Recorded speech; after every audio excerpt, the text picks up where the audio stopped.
नमस्कार दोस्तों, स्वागत है आप सभी का हमारे चैनल भक्ति ज्ञान में। दोस्तों, आज मैं आपको आषाढ़ कृष्ण एकादशी योगिनी एकादशी की व्रत कथा और महत्व सुना रहा हूँ।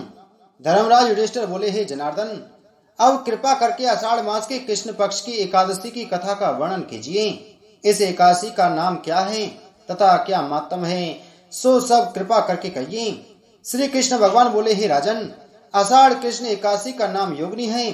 इसके व्रत से समस्त पाप नष्ट हो जाते हैं। यह एकादशी इस लोक में सुख तथा परलोक में मुक्ति देने वाली है। इसकी तीनों लोकों में प्रसिद्धि है। अब मैं पुराणों में कही गई एक कथा कहता हूँ, सो ध्यान पूर्वक सुनो। अलकापुरी नामक नगरी में कुबेर नाम का एक राजा राज्य करता था।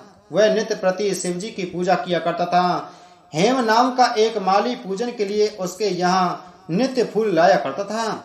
उस माली की विशालाक्षी नाम की एक अत्यंत सुंदर स्त्री थी। एक दिन वह मानस सरोवर से पुष्प तो ले आया, परंतु कामासक्त होने के कारण वह अपनी स्त्री से हास्य विनोद तथा रमण करने में लग गया।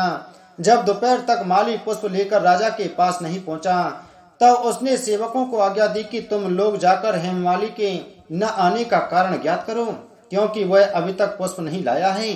सेवकों ने पता लगाकर राजा को आकर सूचना दी कि महाराज, वह पापी अति कामी है, अपनी स्त्री से हास्य विनोद तथा रमण करने में लगा है। यह सुनकर कुबेर ने क्रोधित होकर माली को बुलाकर लाने की आज्ञा दी। माली वैसे कांपता हुआ राजा के सामने उपस्थित हुआ। उसे देखकर क्रोध के मारे राजा के नेत्र लाल हो गए और फिर कहने लगा, अरे पापी नीच कामी, तूने मेरे परम पूजनीय ईश्वरों के भी ईश्वर श्री शिवजी महाराज का अनादर किया है। इसलिए मैं तुझको साफ देता हूँ कि तू स्त्री का वियोग सहेगा और मृत्यु लोक में जाकर कोढ़ी होगा। कुबेर के शाप के कारण वह माली स्वर्ग से पृथ्वी पर जा गिरा और उसी क्षण कोढ़ी हो गया। उसकी स्त्री भी उसी समय उससे अंतर्धान हो गई।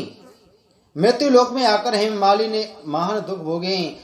भयानक जंगलों में बिना अन्न और जल के भटकता रहा। रात्रि को निंदा भी नहीं आती थी, परंतु शिवजी की पूजा के प्रभाव से उसको पिछले जन्म की स्मृति का ज्ञान अवश्य रहा। घूमते घूमते एक दिन वह मार्कंडेय ऋषि के आश्रम में जा पहुंचा।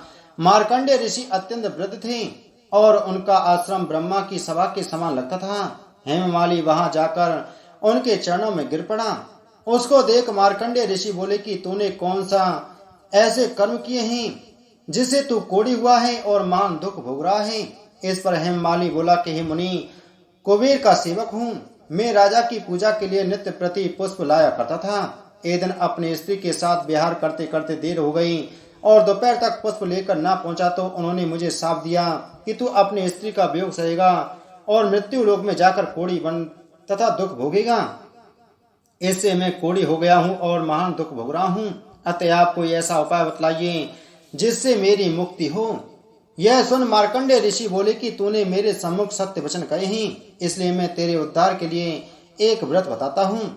यदि तू आषाढ़ मास के कृष्ण पक्ष की योगिनी नामक एकादशी का विधि पूर्वक व्रत करेगा तो तेरे समस्त पाप नष्ट हो जाएंगे।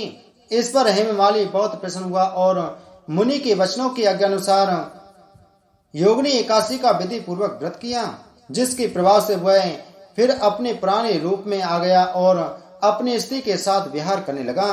हे राजन, इस योगिनी एकादशी की कथा का फल 88 सहस्त्र ब्राह्मणों के भोजन कराने के बराबर है। इस व्रत के प्रभाव से समस्त पाप दूर होकर अंत में स्वर्ग की प्राप्ति होती है।